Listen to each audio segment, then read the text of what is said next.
que el bulbo se tienen que hacer cortes, ¿no ves? Para poder estudiarlo, para poder estudiar la configuración interna.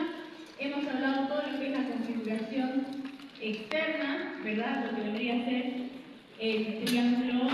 la configuración externa, perdón, que junto con el bulbo van a formar lo que es el cuarto ventrículo.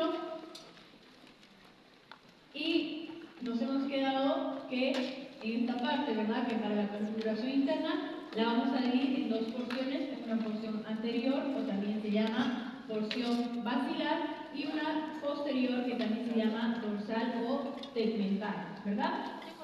Para el estudio de este órgano vamos a hacer tres cortes. El primer corte va a ser a nivel de la médula, en la unión del puente con la médula oblongada, o sea, acá, ¿verdad? A nivel, aquí vamos a hacer el primer puente para estudiar qué estructuras se ven en este primer corte. Los cortes que vamos a ir haciendo va a ser justamente de descendente a ascendente, de abajo hacia arriba. El segundo corte va a ser a nivel de lo que es los colículos faciales, que justamente van a ser, los colículos faciales son estas estructuras que vemos aquí. A este nivel va a ser el segundo corte. Y el tercer corte va a ser a nivel de la raíz motora del núcleo masticador del quinto par craneal, que justamente es este nervio que sale acá, que hemos dicho que tiene una función mixta, ¿verdad? Una función sensitiva y una función motora. Entonces lo que vamos a ver justamente ahora es cada uno de estos cortes, tanto en el primer corte, segundo y tercer corte, lo vamos a igual a dividir en una porción basilar o anterior y una porción dorsal o tegmental. En el primer corte vamos a ver que la porción basilar, o sea la porción de adelante, ¿verdad? No va a haber nada realmente relevante, simplemente va a ser la unión del bulbo con el puente. Pero en la porción tegmental, cuando nosotros decimos porción basilar, es la porción de adelante, que van a ser estas partes de aquí. Todo lo que es pedúnculo, todo lo que está acá es porción basilar, y la porción tegmental va a ser justamente una línea imaginaria acá y lo que está por detrás. En el primer corte, en la porción tegmental, sí vamos a encontrar dos estructuras súper importantes que van a ser el lemnisco lateral y el cuerpo trapezoide. Vamos a ver que el lemnisco lateral, que es esta porción que nosotros encontramos acá, este va a ser el lemnisco lateral y el lemnisco medial, y aquí vamos a encontrar el cuerpo trapezoide. Va a tener una función sumamente importante porque este lemnisco lateral va a servir de vía de los axones del nervio auditivo que va a llegar hasta el mesencéfalo, ¿no? Entonces, si en este lemnisco lateral nosotros encontramos fibras del nervio auditivo, este elemento, ¿para qué nos serviría? ¿Cuál va a ser su función? La audición, ¿verdad? Si lleva fibras del nervio auditivo es porque está relacionado con la audición, con el sentido de la audición. Y el cuerpo trapezoide va a ser otra estructura que tiene como función localizar el sonido, ¿no? Que va a funcionar a la par de lo que vendría a ser el reflejo auditivo. Justamente este cuerpo trapezoide es lo que nos ayuda a que si nosotros escuchamos un ruido, nosotros podemos localizar si ese ruido viene, si está lejos, si está cerca, si viene de arriba, si está en la superficie inferior o si está en los laterales, ¿verdad? Vamos a ver que este cuerpo trapezoide también va a funcionar a la par con el lemnisco medial, que justamente es esta porción que les decía de acá. Este va a ser el lemnisco medial, lemnisco lateral y el cuerpo trapezoide. Acá esta es una imagen que nosotros hemos visto y que está en sus libros, ¿verdad? Tenemos este órgano que es el más importante para la audición, que se llama la cóclea, ¿verdad? La cóclea es esta forma de caracol que se encuentra en el oído interno, que justamente hace que nosotros podamos escuchar. La gente que es sorda, que no escucha, se le implanta la cóclea acá con una maquinita, ¿no ve? Han debido ver, o seguramente alguno de ustedes tiene esta maquinita o algún familiar la tiene. Justamente esta cóclea es lo que permite interpretar los sonidos. ¿Por qué? Porque la cóclea va a tener fibras nerviosas que justamente van a llegar a los núcleos del cuerpo trapezoide, donde nosotros podemos interpretar por eso están las flechas hacia arriba, se va a subir a través de lo que es el lemnisco lateral hasta llegar al mesencéfalo, y en el mesencéfalo se va a interpretar el sonido que estamos escuchando, ¿verdad? Vamos a ver justamente que tenemos de la cóclea van a salir los nervios cocleares, va a haber un ganglio, que es el ganglio coclear, que va a funcionar justamente de conexión. Entonces vamos a hacer de cuenta que son cables, ¿verdad?, que van a tener que llegar a lo que es el cuerpo trapezoide. Este cuerpo trapezoide es lo que va a... Ahí existe la sinapsis de estas neuronas, de estos axones del núcleo del cuerpo trapezoide, y hay uno a cada lado porque se supone que tú lo que escuchas en el lado izquierdo tienes que escucharlo en el lado derecho, ¿verdad? A menos que obviamente tengas hipoacusia o sordera de un lado o de otro lado, que no vas a escuchar los mismos sonidos en la misma intensidad, ¿no? En el segundo corte, vamos a hablar ahora del segundo corte, que va a ocurrir a nivel de los colículos, a nivel del colículo facial. El colículo facial, justamente como les decía, son estas pirámides que vemos acá. A ese nivel va a ocurrir el segundo corte, y en este segundo corte sí vamos a encontrar cosas importantes en la porción basilar, en la porción anterior. En esta porción anterior vamos a encontrar fibras transversales y longitudinales. Ustedes saben que todo lo que es transversal es horizontal, ¿verdad? Y todo lo que es longitudinal es vertical. Entonces, vamos a encontrar fibras que van a ir justamente en sentido horizontal, ¿no?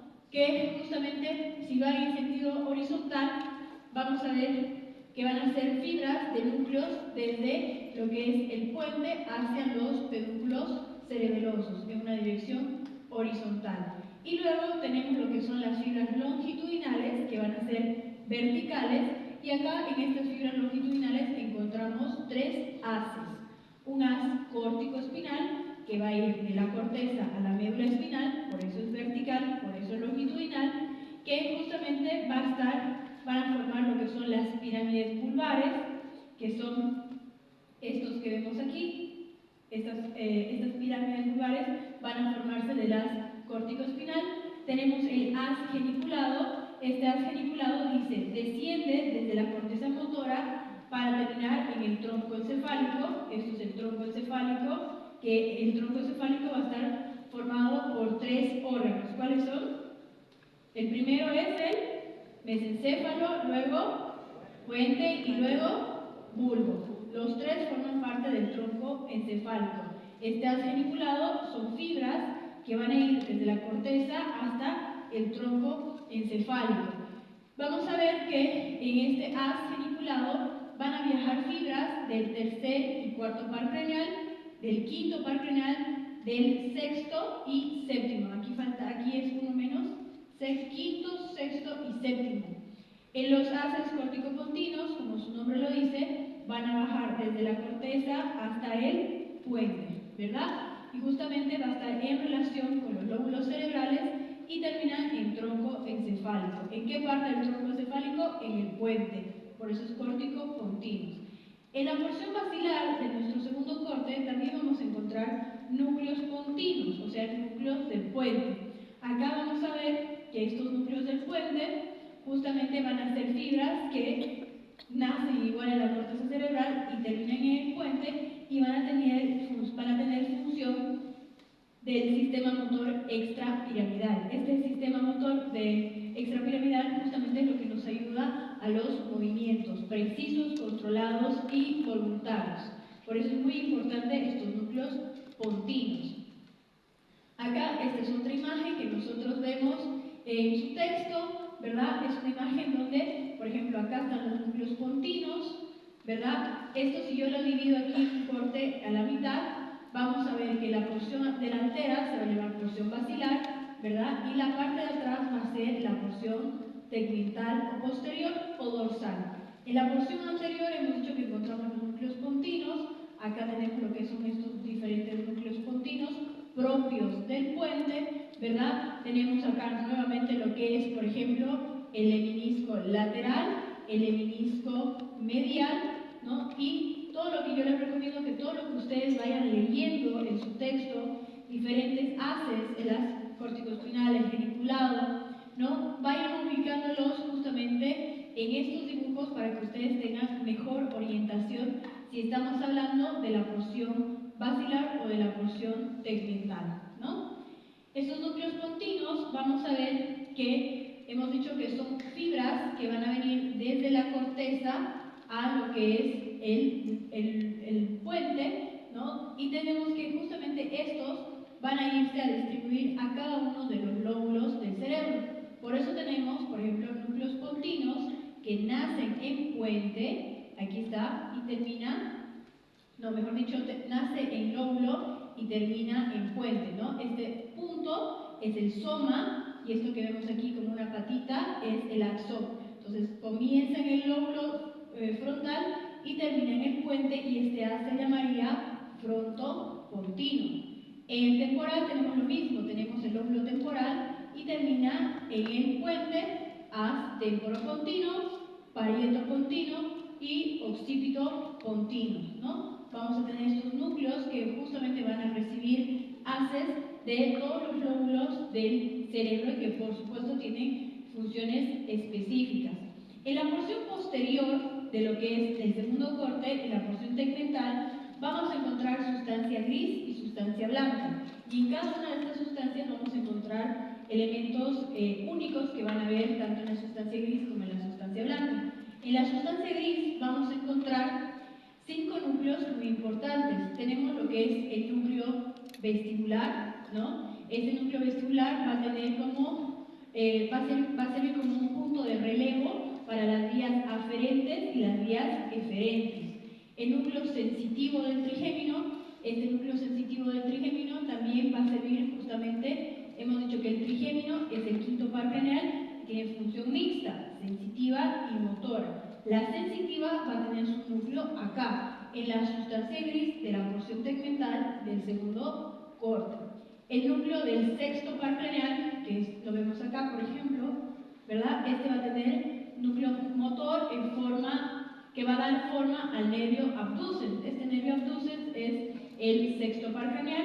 Y luego tenemos lo que es los núcleos del séptimo par craneal, que es el facial, ¿verdad? Que aquí lo tenemos igual, el séptimo par craneal, que es el facial. El facial también tiene una función mixta, tiene una porción sensitiva y una porción motora. En este núcleo vamos a ver el núcleo motor y luego tenemos lo que son los núcleos vegetativos. Estos núcleos vegetativos los que nos van a ayudar es a formar a 2 núcleos importantes, al núcleo lacrimonasal y al salivar posterior, que aquí los tenemos, ¿no? Tenemos el núcleo lacrimomuconasal, que es este de aquí, y luego tenemos el salivar superior. Como su nombre lo dice, estos núcleos van a ayudar justamente a la formación de la lágrima, ¿verdad? Y moco, y el núcleo salival superior va a ayudar a la formación de saliva a través de las glándulas parótida, sublingual, submandibular, ¿no? Que son glándulas que ustedes las han visto en anato 1.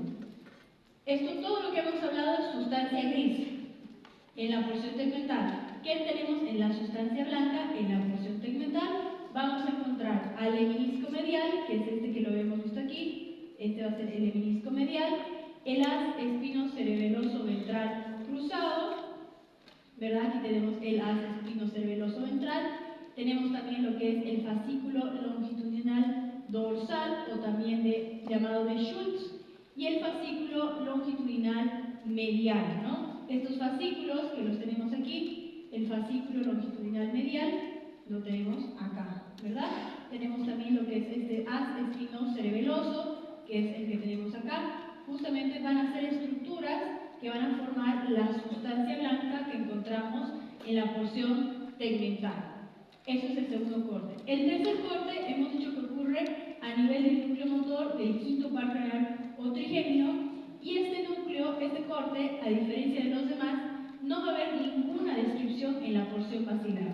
O sea, en la porción delantera no va a haber nada verdaderamente relevante. Como ven acá, por ejemplo, si se dan cuenta en el dibujo, esta es la parte delantera, ¿verdad? Porción basilar, porción tegmental. En la porción basilar no hay ninguna flecha, no hay ninguna señalización de ningún nombre, ¿verdad? Entonces, por lo tanto, en esta porción tegmental, perdón, la porción basilar en el tercer corte, no vamos a tener ningún tipo de descripción pero sí en la porción tegmental, ¿no? Que vendría a ser justamente esta parte que vemos aquí, que sí vemos estructuras. Vamos a ver primero lo que es el núcleo masticador, que es el núcleo motor, que justamente es este núcleo que vemos acá. Este es el núcleo masticador del quinto par craneal. Y luego tenemos el núcleo sensitivo, que justamente el sensitivo es el que le va a dar la rama sensitiva al quinto par craneal.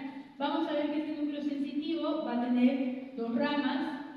Va a tener una rama periférica o dendrítica y una rama central o axónica. Justamente estas fibras, vamos a ver que tenemos el núcleo motor, aquí vamos a tener lo que son los núcleos sensitivos, y los sensitivos hemos dicho que todo lo que es sensibilidad es aferente, ¿verdad? Entonces vamos a ver acá el ganglio trigeminal y semilunar, y que de aquí salen tres ramas sensitivas del nervio trigeminal, del quinto par craneal, que va a ser justamente el nervio oftálmico, maxilar y mandibular. Tenemos la salida del nervio oftálmico, la salida del nervio maxilar y la salida del nervio mandibular. Entonces, del núcleo sensitivo van a salir tres ramas: maxilar, mandibular y oftálmica, que van a dar y van a estar distribuidas justamente en este sentido: oftálmica, maxilar y mandibular. ¿Qué van a dar? Van a darle la sensibilidad a estas tres zonas, ¿no? Vamos a ver que también vamos a encontrar, y vamos ahora a hablar de los núcleos sensitivos. Estas van a ser las ramas, tres ramas, y existen núcleos sensitivos. Tenemos primero lo que es el núcleo espinal. Ese núcleo espinal va a estar relacionado con lo que es la sensibilidad termoalgésica asociado al núcleo gelatinoso, y el núcleo espinal, cuando se asocia al núcleo esponjoso, va a ayudar a la sensibilidad táctil protopática. Entonces, el núcleo espinal más el núcleo gelatinoso sirve para la sensibilidad termoalgésica. Es lo que a mí me da la capacidad de distinguir si yo estoy agarrando algo caliente o algo frío. El núcleo espinal más el núcleo esponjoso me va a dar asociado a la sensibilidad táctil protopática. ¿Qué quiere decir? Que yo puedo identificar superficies. No es lo mismo que yo agarre un zapato con los ojos cerrados a que yo agarre un lapicero. Yo voy a tener la capacidad, sin ver estos objetos, yo puedo distinguir una cosa de la otra. Eso se llama sensibilidad táctil protopática. Luego tenemos lo que es el núcleo sensitivo principal o continuo, que es el que vemos acá. Este es el núcleo principal o continuo. ¿Ve? Que dice: recibe impulsos de la sensibilidad táctil fina o discriminativa de la mayor parte de la cabeza. Justamente si en el rostro o en la cabeza ustedes pasan una pluma o alguien les hace cariñitos en la cabeza, esa sensibilidad justamente va a ser captada por este núcleo principal o continuo. Justamente como vemos acá tenemos la cara en las tres ramas, ¿no? Oftálmica, mandibular, maxilar y mandibular. Llega al ganglio y esto lo va a llevar aquí al núcleo continuo, al núcleo principal, donde vamos a poder tener la sensibilidad táctil fina, ¿no? Tenemos lo que es el núcleo mesencefálico, que es el que está más arriba, núcleo mesencefálico, núcleo continuo. En este núcleo mesencefálico capta la sensibilidad profunda de los músculos masticadores, encías dentarias y de la articulación temporomandibular. ¿Qué quiere decir? Ustedes ya saben cuáles son los músculos masticadores, ¿verdad? Porque eso visto en Anato 1. Tenemos al músculo al temporal, que es el que está acá, el massetero, pterigoideo mayor y pterigoideo menor. Estos son los cuatro músculos masticadores que justamente dice capta la sensibilidad profunda de estos músculos. Si algo les duele, si ustedes tienen algún tipo de contractura en la mascada, ese dolor, que es la sensibilidad profunda, va a ser captado justamente por el núcleo mesencefálico. Si ustedes tienen alguna lesión en la articulación temporomandibular, que es lo que nos permite abrir la boca, cuando nosotros bostezamos, estamos abriendo la articulación, permitiendo la extensión y la apertura de la cavidad oral. Justamente si nosotros sentimos algún tipo de dolor, o cuando vamos viajamos en avión y sentimos un dolor extraño, ¿verdad? Justamente ese dolor va a ser captado por el núcleo sensitivo mesencefálico, que va a estar ubicado justamente entre lo que es mesencéfalo y el puente, ¿no? Vamos a ver núcleos importantes que vamos a encontrar solo en el puente, como el núcleo pontino del sector basilar, el núcleo del menisco lateral, el locus coeruleus, que también ya lo hemos visto el día de ayer, el núcleo del cuerpo trapezoide, que está responsable de todo lo que es la interpretación del sonido, y los núcleos de la oliva superior o pontina, ¿no? Súper. Puente era poquito. Vamos a avanzar ahora con lo que es mesencéfalo, por favor, para que estemos al día con los otros grupos. Médula, bulbo, puente, y ahora nos toca el mesencéfalo. El mesencéfalo es un órgano que justamente es la parte superior del tronco encefálico, ¿verdad? Está ubicado entre el diencéfalo, porque esto que está aquí es diencéfalo y puente, está ubicado entre estas dos estructuras. Vamos a ver que está relacionado con lo que es el surco pontopeduncular y va a estar relacionado con las cintillas ópticas, ¿no? Va a presentar también lo que es una cara anterior, una cara posterior y dos caras laterales. Su cara posterior, que es la parte de atrás, ¿verdad?, va a estar en relación con lo que es la emergencia del cuarto par craneal o troclear hasta la implantación de la glándula pineal, ¿verdad? Hemos visto que la glándula pineal va a estar en esta parte de acá y justamente la cara posterior del mesencéfalo está relacionado con la glándula pineal, que es la que se asienta en la silla turca o también silla de montar del hueso esfenoides. Va a tener una dirección oblicua hacia adelante, si se fijan parece como un pico, ¿verdad? Oblicuo hacia adelante, tiene una longitud de 15 a 18 milímetros y además va a tener un ancho a nivel pontino de 2.8 centímetros y a nivel del diencéfalo 3.5. O sea, va a ser más grueso arriba, superiormente, que inferiormente. La división del mesencéfalo, vamos a ver que igual que en todas las otras estructuras, vamos a hacer una línea imaginaria y vamos a dividirlo en dos partes. En un sector anterior, o también llamado peduncular, y una porción posterior, o también llamada lámina cuadrigémina, donde encontramos a los colículos o tubérculos cuadrigéminos, que justamente son como estas montañas que vemos acá y acá. Entonces, vamos a ver que yo hago mi línea imaginaria, ¿verdad? Hago mi línea imaginaria y divido porción anterior o peduncular. ¿Por qué peduncular? Porque esto se asemeja a un pie, por eso dice pie, ¿verdad? Peduncular, y la parte posterior se va a llamar cuadrigeminal, porque van a ver los colículos, que son estas estructuras, que vamos a ver que son 4 colículos y cada colículo tiene una función específica. Vamos a ver, por ejemplo, acá, obviamente en la mitad de lo que es el mesencéfalo, tenemos el acueducto de Silvio, también llamado acueducto mesencefálico. Tenemos también lo que son estas dos estructuras que se llaman núcleos rojos, y esta estructura que parece como quemado se llama sustancia negra. Entonces, ¿cuáles van a ser las partes del mesencéfalo? Tenemos en la porción anterior esto que ven aquí, que son los pedúnculos mesencefálicos, y si se dan cuenta tiene como unas líneas, como unos rasgados, ¿verdad? Estos espacios van a ser como calles o avenidas que van a servir de trayecto para los haces que van a ascender o que van a descender. Luego tenemos lo que es esto manchado, que se llama sustancia negra o sustancia nigricans, que también tiene una función extrapiramidal. Esto que vemos acá se llama núcleo rojo, que funciona a la par con la sustancia negra.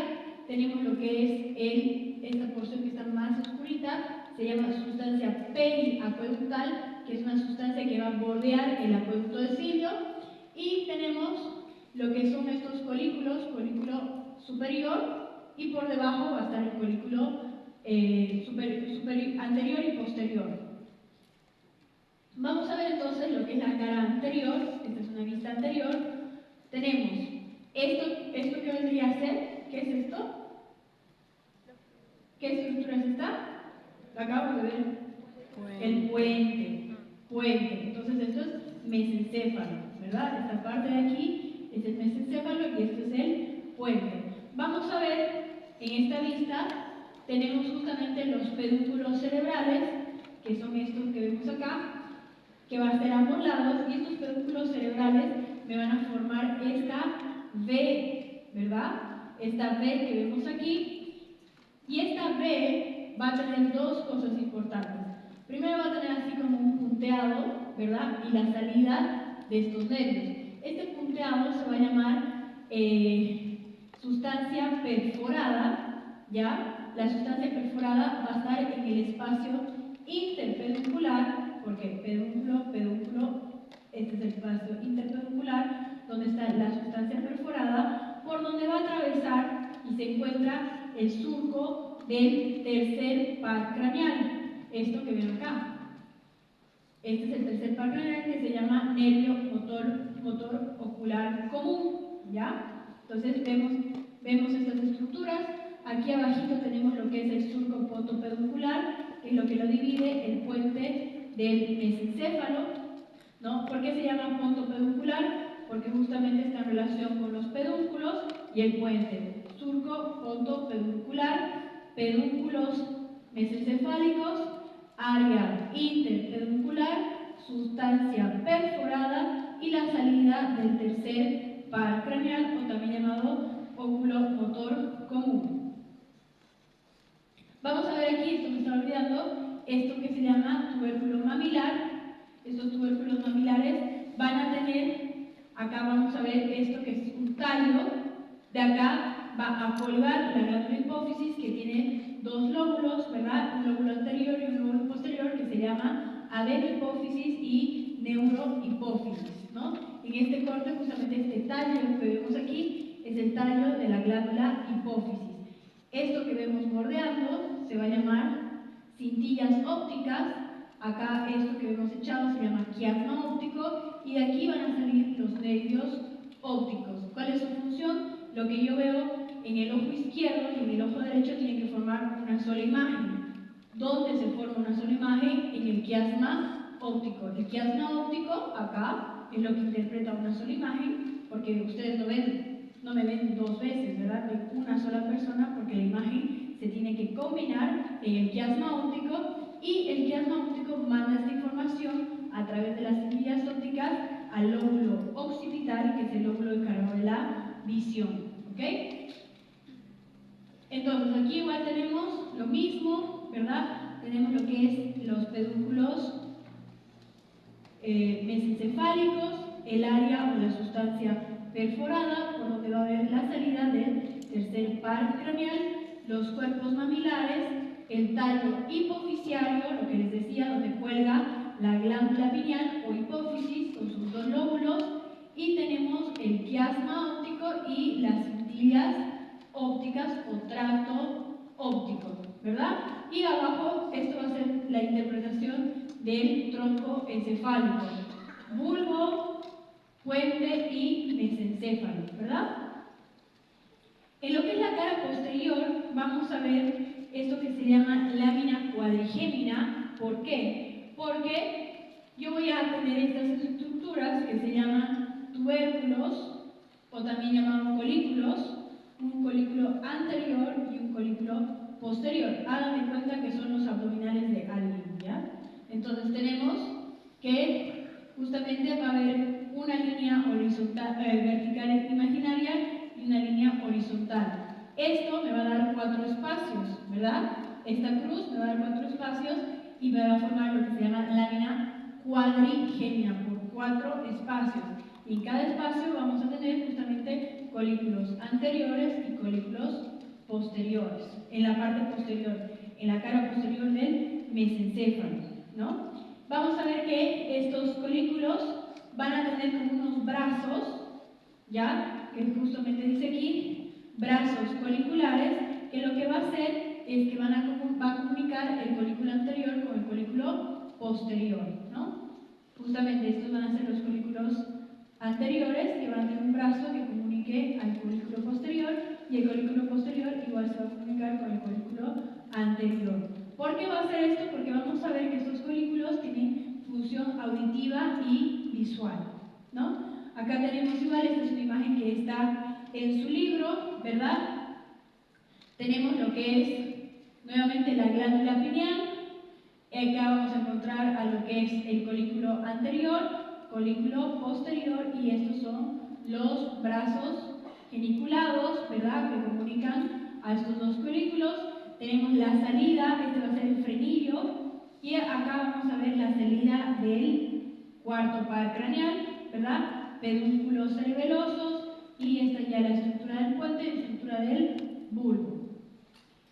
En las caras laterales vamos a tener que se hallan en relación con los lóbulos temporales, ¿no?, con los lóbulos de la audición. Ustedes saben que el lóbulo temporal es el lóbulo de la audición, lóbulo occipital, lóbulo de la visión, ¿no? Vamos a ver que justamente en la cara lateral encontramos este triángulo que se forma entre lo que es el puente y los pedúnculos.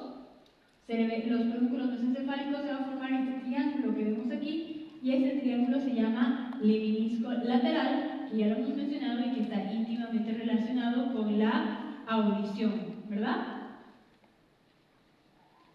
¿No? Pero fíjense, no cambia. Justo se cortó.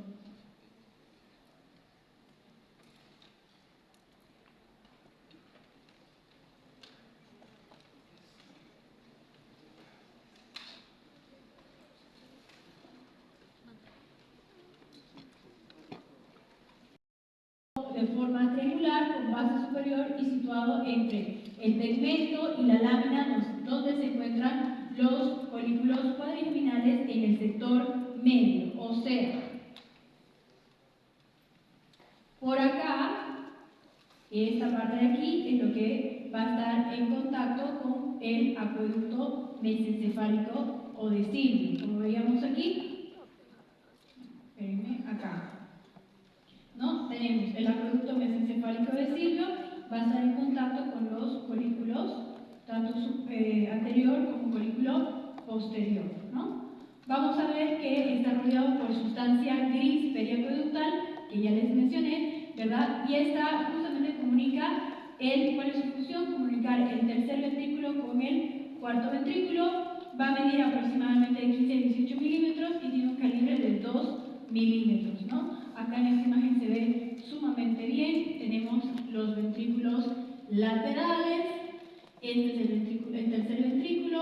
Se comunican por el agujero interventricular o de Monro. Y este es el cuarto ventrículo, ¿no?, que justamente se comunica el tercero con el cuarto a través del agujero de Silvio o mesencefálico, y el cuarto ventrículo tiene que continuar con el conducto central o el epéndimo de la médula espinal, ¿no? Acá en esta imagen no se ve muy bien, pero tenemos los ventrículos laterales, ¿verdad? Tercer ventrículo, el acueducto mesencefálico que tiene que bajar hasta el cuarto ventrículo. El cuarto ventrículo va a estar relacionado con cerebelo y con lo que es el puente, ¿no? Hablando ahora de lo que es la configuración interna, hemos hablado de todo lo que es configuración externa. Vamos a ver que mediante igual que todas las estructuras que vamos a ver, necesitamos hacer dos cortes imaginarios transversalmente, ¿no? Justamente vamos a hacer un corte a nivel de los colículos cuadrigeminales y otro corte, vamos a hacer un corte a nivel de los colículos anteriores y otro corte a nivel de los colículos posteriores. Entonces, para estudiar el mesencéfalo de manera interna, voy a hacer un corte horizontal acá y voy a ver qué hay ahí, y luego voy a hacer otro corte en este nivel, al nivel de los colículos anteriores. Y esos van a ser los dos cortes que se van a realizar para estudiar el mesencéfalo, ¿no? Entonces, vamos a ver que aquí vamos a tener aquí está nuestro punteado, ¿verdad? Igual vamos a tener una porción posterior y una porción anterior. En la porción posterior también se va a llamar lámina cuadrigémina y vamos a encontrar lo que se llama el tectum, ¿no? Y en la porción anterior va a representar principalmente los pedúnculos, ¿no?, donde va a haber la presencia de la sustancia negra. Entonces, para cortar, para estudiarlo internamente, tengo que tener mi corte, tanto a nivel del colículo anterior, colículo posterior, y una vez que lo corto, igual lo voy a dividir en una porción anterior y una porción posterior.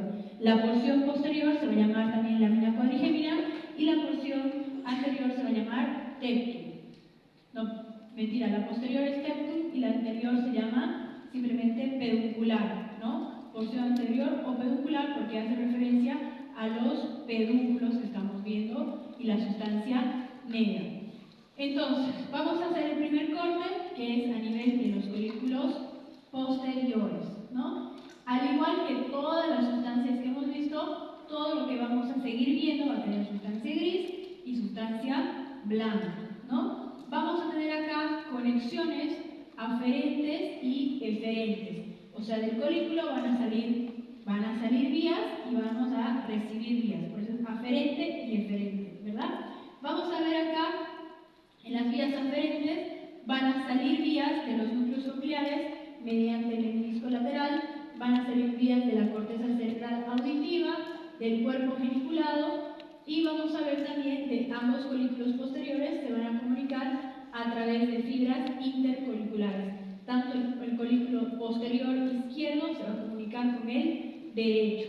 Vamos a ver que eferentes, vamos a ver que del colículo posterior salen fibras que van a ir al núcleo rojo, que está en el mismo mesencéfalo, a la formación reticular, a los núcleos motores de los pares craneales 3, 4, 6 y 7, y estos van a formar los pares, estas fibras que van a salir de estos nervios, que van a formar el haz tectoespinal. Y al colículo posterior del lado opuesto van a salir las fibras intercoliculares. ¿Cuáles van a ser las funciones de sus colículos posteriores? Cumplen función auditiva refleja, de alarma y de relevo para la vía auditiva principal. Colículo posterior, todo lo que tenga que ver con la audición. Las funciones auditivas reflejas de alarma y el relevo de la vía auditiva principal.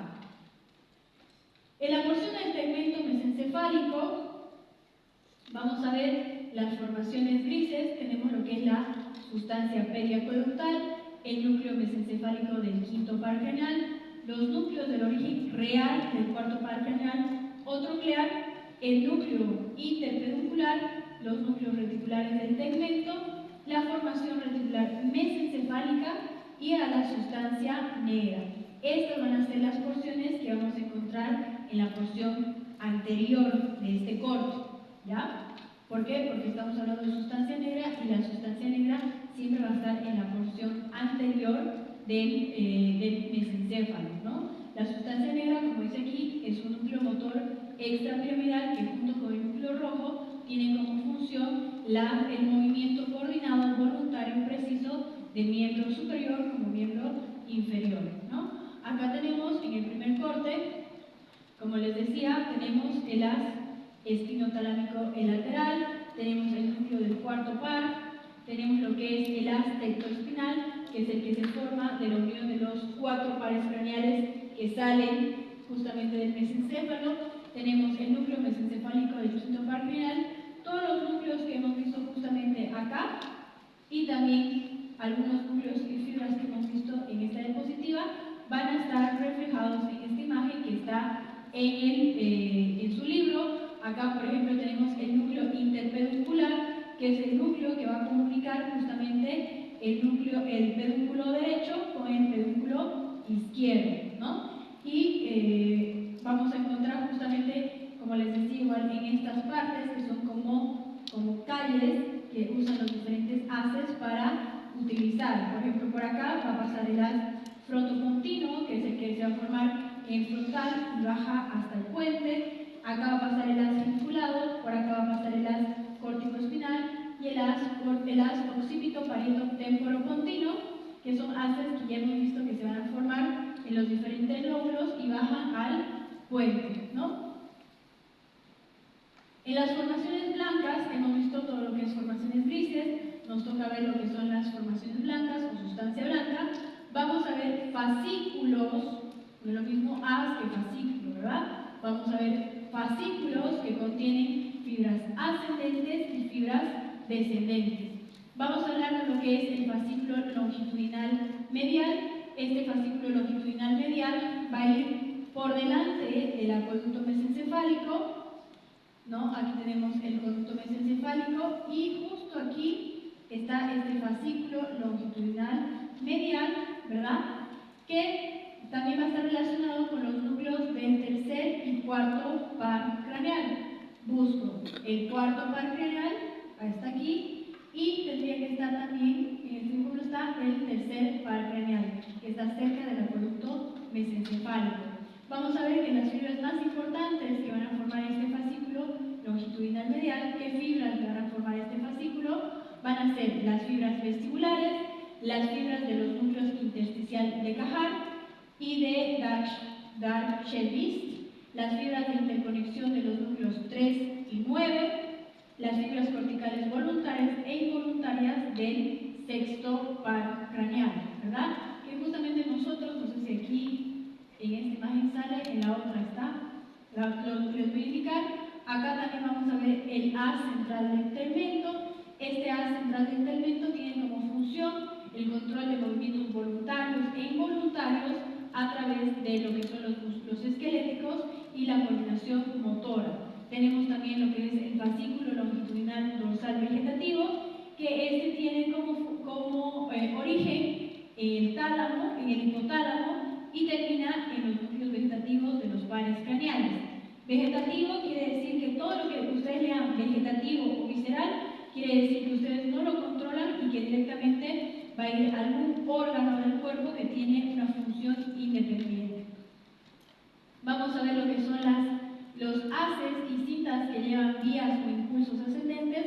Tenemos, como ya hemos visto, el menisco lateral, ¿verdad? Que va a ir desde el núcleo coclear ventral hasta lo que es el colículo posterior y sirve para justamente transportar las fibras acústicas, las fibras del sonido, de la audición. Vamos a ver también lo que es el menisco, el haz espinotalámico lateral, el menisco medial, en los pedúnculos cerebelosos superiores que tienen justamente, se originan en los núcleos cerebelosos profundos, y eso es todo ascendente. Descendente tenemos rubro espinal y tecto espinal. Rubro espinal va a ser del núcleo rojo a la médula espinal, ¿verdad? Y el haz tecto espinal que se origina en los colículos posteriores del mesencéfalo y justamente va a terminar al lado opuesto. Estos haces van a decruzar, se van a cruzar, van a ser neuronas de tipo heterómeras porque van a empezar en un lado y van a decruzarse, van a hacer el entrecruzamiento. Vamos a ver que en los pies pedunculares, que justamente son esos que les dije que son como piecitos, existen haces motores que van a pasar por eso, que ya lo hemos mencionado hace un momento, el haz frontopontino, el haz geniculado, el haz temporo-occipito parieto-pontino y el haz córtico-espinal. Justamente van a ser haces que están aquí, ¿verdad? Que van a pasar por los pies pedunculares o pedúnculos mesencefálicos. Estos haces son haces que algunos van a nacer en los lóbulos y luego van a tener como punto final ya sea bulbo o ya sea puente. Acá los tenemos, por ejemplo, esta es la misma imagen, ¿verdad? La presencia de estos haces. Tenemos lo que son otra vez el menisco lateral que sirve para la audición. Tenemos lo que es el núcleo mesencefálico del quinto par. Este va a ser el acueducto de Silvio y los puntitos de la sustancia periacueductal con el fascículo longitudinal dorsal vegetativo. Acá se va a ver, esta es una imagen real donde tenemos, no hay donde perderse, este hueco es el acueducto mesencefálico de Silvio.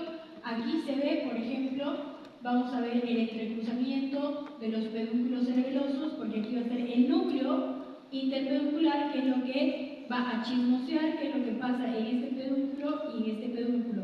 A núcleo interpeduncular, esto que ven quemado es la sustancia negra. Esta sustancia negra es muy importante, la vamos a hablar al final de la clase. Y estos son mis diferentes calles donde van a pasar los diferentes haces, principalmente estos 4 haces, ¿verdad? Este va a ser, vamos a ver que también tenemos los núcleos rojos. Estos núcleos rojos se llaman núcleos rojos justamente porque va a tener mayor vascularización, van a haber mayor arteria, mayor vena que pasa por esa zona y justamente se ve más marcado el rojo, el color rosado. Y en la pieza anatómica sí se ve así, se puede distinguir al tiro lo que vendría a ser la sustancia negra y el núcleo rojo. El segundo corte, hemos hablado todo el primer corte, el segundo corte va a ser a nivel de los colículos anteriores, o sea, los que van a estar arriba, ¿verdad?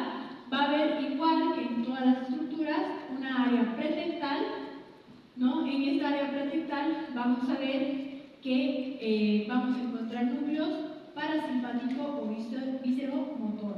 O sea, van a haber núcleos que justamente van a bajar la estimulación simpática porque tienen función parasimpática. En el tegmento igual vamos a encontrar sustancia gris y sustancia blanca. En la sustancia gris encontramos al núcleo rojo. Este núcleo rojo, como dice aquí, es de color rosado porque tiene alta vascularización, ¿no? Vamos a ver que también está atravesado por los pedúnculos superiores del tercer par y por los fascículos de retroreflejo. En este núcleo rojo vamos a ver dos áreas, dos zonas, que tenemos la porción magnocelular y la porción parvocelular, que van a ser células de tamaño mediano que se van a encontrar en el núcleo rojo y que tienen funciones específicas. En el colículo anterior vamos a igual tener que en el colículo posterior vías aferentes y vías eferentes, vías que salen y vías que van a ingresar. Tenemos entonces lo que es las aferentes, van a recibir la corteza cerebral, conecta áreas visuales con los colículos anteriores. La retina visual con los colículos anteriores median las fibras pupilares, la corteza visual del lóbulo occipital con el colículo anterior. O sea, son fibras que vienen de la corteza, de la retina y del lóbulo occipital, van a llegar al colículo anterior. Entonces, ¿qué función tendrá el colículo anterior? ¿Qué podría ser? Excelente, la visión, por supuesto. Todo lo que es posterior, colículo posterior, audición. Colículo anterior, visión. ¿Ok? Justamente porque está diciendo que los tres elementos que se necesitan para interpretar el sentido de la visión van a tener conexiones con el colículo anterior. Corteza cerebral, lóbulo occipital y fibras de la retina, porque si ustedes no tienen retina, no pueden ver. Pueden tener ojo, pero si no tienen retina, no pasa nada. Por ejemplo, hay personas que son cieguitas y tienen el globo ocular y no ven, porque la retina ha tenido algún tipo de degradación o de enfermedad que no permite la captación de la imagen, ¿no? Entonces, a ojo cerrado, el colículo anterior va a tener íntima relación con la función de la visión, de la vista, ¿no? Y las vías que van a salir del colículo, vamos a tener que del colículo anterior van a salir vías a los núcleos motores de los pares craneanos que están en bulbo y puente, que ya lo hemos mencionado, ¿verdad? El par craneal 5 que está en el puente, el par craneal 4, el par craneal el 11, el 9, el 8 está en el bulbo, ¿no? Vamos a ver que de los colículos anteriores van a salir vías para estos pares craneales que están en puente y están en bulbo. Entonces, como aquí dice, la función de estos colículos están encargados de los reflejos visuales, de los movimientos conjugados verticales de los ojos y de la fijación de la mirada. Aparte de interpretar la imagen, nos va a ayudar al movimiento ocular, ¿no? Nos permite justamente este movimiento que dice vertical de los ojos y también nos permite a lo que es fijar la mirada, un punto fijo, y que la visión quede en este punto, va a estar justamente relacionado con los colículos anteriores, ¿no? Vamos a ver que también en esta parte del tegmento encontramos, que ya lo hemos mencionado, esta es una diapositiva repetida, la función del núcleo rojo tiene igual una función motora extrapiramidal y su desconexión provoca el temblor de las extremidades superiores. Los pacientes que tienen Parkinson, ¿tiemblan o no tiemblan? Tiemblan. ¿Pueden controlar No. Algunos sí cuando agarran algo, pero la gran mayoría no. ¿Tiemblan los pies? Depende. Si es avanzado, puede llegar a temblar los pies y obviamente eso le dificulta la bipedestación. Pero generalmente son solo miembros superiores. Justamente el núcleo rojo y la sustancia negra son elementos de estudio que a la actualidad justamente se están estudiando porque van a estar netamente relacionados con el desarrollo, la persistencia y la cronicidad de pacientes con Parkinson, ¿no? El Parkinson también está relacionado con la herencia. Si tu abuelita tiene, probablemente tu mamá tenga y probablemente tú tengas, ¿no? Como el Alzheimer. El Alzheimer también está relacionado justamente con ciertas áreas de conexión que existen en el cerebro, pero principalmente cuando hablamos de Parkinson vamos a tener en cuenta que algo debe estar fallando en el núcleo rojo y algo debe estar fallando en la sustancia negra. Ambas estructuras están en el mesencéfalo. En esta parte de los colículos anteriores, en la porción del tegmento, vamos a encontrar, igual que en los colículos posteriores, vías aferentes y vías eferentes. Aferente quiere decir que recibo, ¿verdad? Voy a recibir fibras cerebro-rúbicas que van a justamente venir del cerebelo al núcleo rojo. Tenemos también fibras córtico-rúbricas que vienen de la corteza cerebral al núcleo rojo. Y vamos a tener vías que van a salir como las eferentes, que es el tracto rubroespinal, que saldría del núcleo rojo a la médula espinal, ¿no? Los rubro-olivares, que van a ir del núcleo rojo a las olivas vulvares del bulbo raquídeo. Y vamos a ver el complejo nuclear oculomotor del tercer par, que incluye estos tres núcleos. El núcleo motor, propiamente dicho, del tercer par, el núcleo de la pérnea, el núcleo visceromotor parasimpático de Edinger-Westphal, ¿no? Vamos a ver aquí, justamente tenemos, este es el núcleo de Edinger-Westphal, este es el núcleo de la pérnea y este es el núcleo del tercer par, ¿no? Aquí tenemos el complejo nuclear, están los tres núcleos, que son estos tres, y tienen igual como función visual. ¿Por qué? Porque, por ejemplo, el núcleo de Edinger-Westphal, este núcleo lo que hace va a controlar la contracción o dilatación de la pupila. La pupila, ustedes han visto en anatomía, hay un músculo constructor de la pupila que dilata o contrae la pupila. Cuando yo dilato la pupila, ¿en qué situaciones se abre la pupila? En la oscuridad, ¿verdad? ¿Por qué? Porque la pupila lo que regula es el ingreso de luz a la cámara posterior del ojo, ¿no? En la noche, los gatitos, si ustedes tienen gatitos, se van a fijar cómo dilata la pupila porque justamente disminuye la intensidad de la luz. Cuando estamos expuestos ante mucha luz, lo que hace la pupila es contraerse para disminuir la entrada de luz.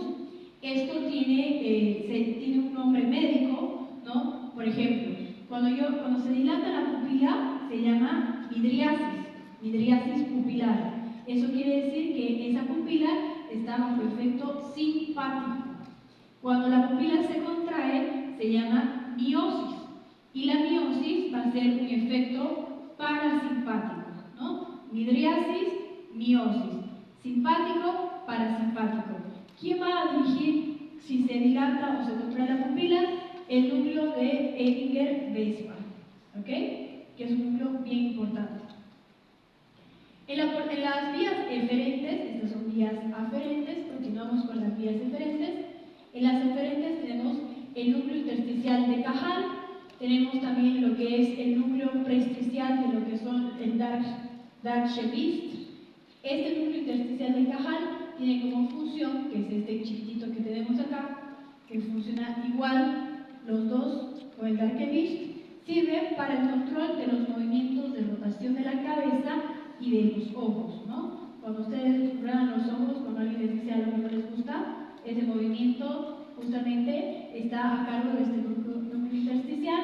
El núcleo preesticial de Darkevich controla los movimientos de la elevación de la cabeza y tenemos lo que es la sustancia periacueductal, que justamente es una sustancia, es un líquido que va a bordear lo que es el acueducto de Silvio. Lo que hace en realidad es como cuidar, como proteger el acueducto de Silvio Y luego tenemos lo que es la formación reticular, que esta formación reticular tiene como función igual transmitir las ramas de los nervios reticulares. La formación reticular también va a estar cerca de los núcleos del tercer par craneal, ¿no? Esta es repetida. Aquí tenemos justamente el núcleo pupilar o el Henninger-Westphal, que es este que tenemos aquí. Tenemos este punteadito, es la sustancia periaqueductal. Tenemos el núcleo de la convergencia ocular o también de la pérrea, que es lo que hace que justamente nosotros podamos ver con dos ojos una sola imagen, ¿verdad? Este es el núcleo de la convergencia o de la pérrea, lo que tiene esta función. Vamos a ver también lo que es, por ejemplo, nuevamente el fascículo longitudinal medio, el haz central del tegmento, ¿no? Y nuevamente acá tenemos lo que es la sustancia negra. Este es el núcleo rojo, que por acá van a salir las fibras rúbricas. Todo lo que digan, lo que ustedes lean en el libro que sea rubro, cerebro, rúbricas, va del cerebro al núcleo rojo. ¿Dónde está el núcleo rojo? En mesencéfalo, ¿no? Así se ve una imagen real. Tenemos lo que es el acueducto mesencefálico de Silvio. Aquí se nota el tiro, ¿verdad? El núcleo rojo. Tenemos la sustancia negra y tenemos los pedúnculos mesencefálicos. Y estas montañas que vemos aquí va a ser los colículos anteriores. Entonces, los colículos posteriores, ¿qué función tienen? Posteriores. Audición. Colículos anteriores. Visión. Núcleo rojo. Función. ¿Para qué sirve el núcleo rojo? Función motora extrapiramidal. La sustancia negra, lo mismo, ¿verdad? También tiene una función motora extrapiramidal, porque además, si se dan cuenta, están recontra cerca el núcleo rojo de la sustancia negra. Y vamos a ver que la sustancia negra también es súper importante, también se llama locus niger, ¿no? Esta sustancia negra va a estar justamente como que delimitando lo que vendrían a ser los pedúnculos, ¿no? Va a ser como una puerta que va a tapar los pedúnculos. Esta sustancia negra se va a dividir en dos zonas, en una zona dorsal y en una zona ventral, o sea, una zona posterior, dorso, y una zona ventral, anterior. ¿Cuál va a ser la importancia de estas dos zonas?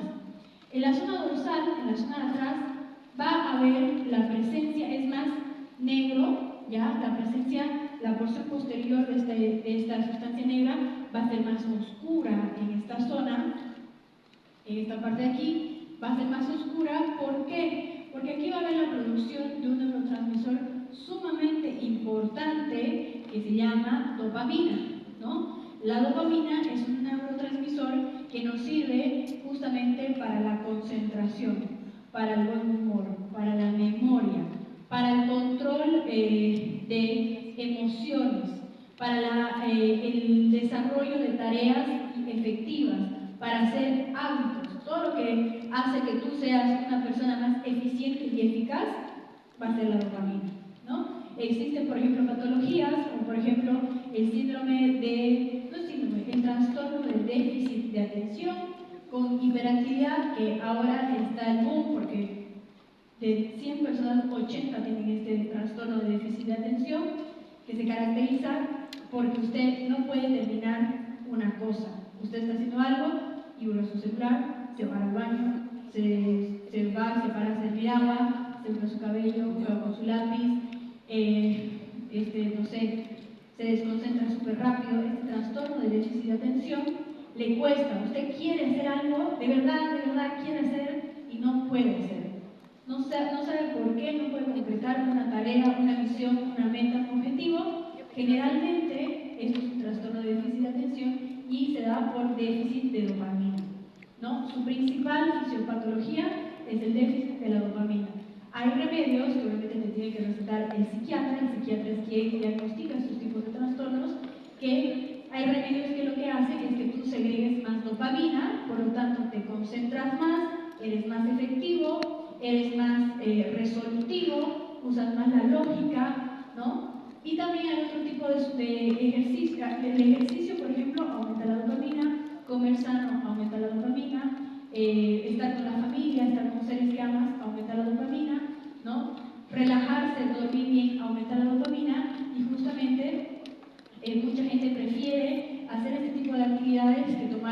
remedios. Porque una vez que tú tomas el remedio, ese remedio lo tienes que tomar por el resto de tu vida. Tomas el remedio y hasta el día que te mueras tienes que tomar esta dopamina, este remedio que te equilibra la cantidad de dopamina en el cerebro. La dopamina es activadora, ya es excitadora, activadora. Es para que tú, en vez de procrastinar, en vez de huevear en tu celular 3 horas, estés pilas y quieras hacer tu tarea, quieras hacer tu resumen, quieras estudiar, te pone pilas. Eso hace la dopamina, ¿ya? En cambio, en la zona ventral, en la porción de adelante, en esta va a haber justamente otro tipo de neurotransmisor que se llama GABA, que hace completamente lo contrario. ¿Qué va a hacer el neurotransmisor GABA? Lo que hace es que tú te baja energía, estés tranquilo, disminuye tu presión arterial, disminuye tu frecuencia cardíaca, disminuye tu frecuencia respiratoria. Entonces, justamente lo que hace la sustancia negra en ambas zonas, tanto en la porción anterior como en la posterior, va justamente a equilibrar las dosis de dopamina con las dosis de GABA, para que se supone que el paciente esté en un equilibrio, en una homeostasis y no esté en un episodio maníaco, así súper acelerado, o no esté completamente aplastado en el piso, sino que pueda tener un equilibrio tanto con la liberación de dopamina y la regulación del GABA para que el paciente esté funcional a sus tareas, ¿no? Vamos a ver que en la sustancia negra también tenemos vías aferentes y eferentes, vías que salen y vías que ingresan. Las que aferentes, las que ingresan, van a ser las vías córtico-nígricas, que vienen de la corteza a la sustancia negra, las pálido-nígricas, que vienen del globo pálido, un núcleo, y las estrio-nigras. ¿Qué vías van a salir de la sustancia negra? El globo pálido, el núcleo caudado, el núcleo putamen, que contienen fibras dopaminérgicas. Entonces, ¿qué quiere decir? Se produce la dopamina y por medio de estas fibras van a llegar al núcleo caudado y al núcleo putamen, y este núcleo se va a encargar de distribuir la dopamina a las diferentes áreas del cerebro para que el cerebro las pueda asimilar y las pueda utilizar de manera correcta en los tiempos correctos, ¿no? No es normal que tú estés full dopamina a la 1 de la mañana. Eso está mal. Tú tienes que tener dopamina según los ciclos circadianos. Se supone que tienes que tener dopamina a las 7, 8 de la mañana, ¿no? Porque la producción bioquímica de la dopamina justamente va a ser en esos momentos donde tú puedas hacer un día útil y puedas justamente cumplir todas tus